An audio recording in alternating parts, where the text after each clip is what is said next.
20 minutes of nonstop news. They're calling it the biggest change in years. Seismic shift. We've had a few of those last couple of weeks around here, right? Earth shaking. But seismic shift in the way the realtors do business. New rules rolling out as part of a big settlement by the National Association of Realtors.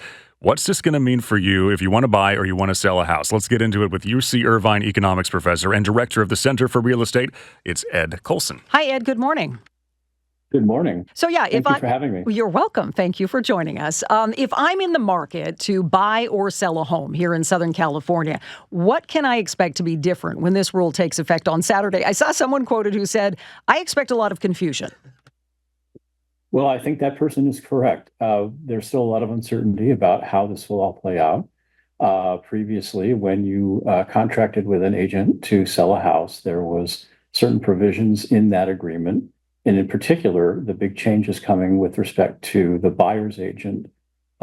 Previously, that agreement that a seller would have with an agent would allow for the direct compensation of the buyer's agent. That buyer's agent, typically, if you have a 6% total commission, 3% would go to the seller's agent and that agent's broker, and then 3% would go to the buyer's agent and that broker. That was deemed to be improper, and so now it is not a requirement that that buyer's agent compensation will be part of the seller's agent agreement. So the buyer, go ahead. I was just going to say, so the traditional payment structure, quote unquote, that we're kind of used to, right? 5 or 6%, that's a commission, and they split it. That's kind of gone now. Well, it might not be gone. You could still have that arrangement. The upshot is that the buyer has to sign a separate buyer's agreement with their agent in order for the buyer's agent to get compensated. They can still be compensated by the seller.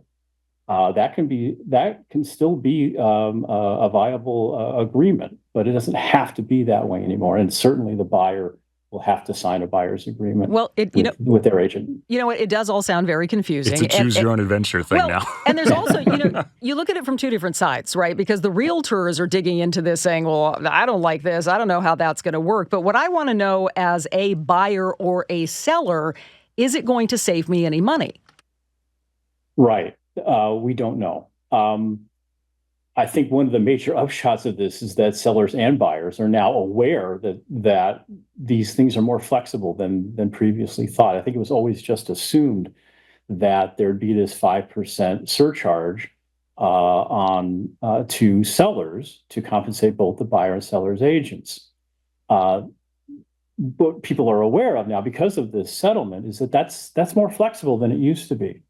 And so the buyer is going to have to say, okay, is my buyer's commission worth 3% or 2.5% of the selling price? They may say no. So in which case the seller doesn't have to compensate the buyer as much, or whoever's paying the buyer's agent doesn't have to compensate them as much. And so the total price, including the agency fees, probably will go down slightly.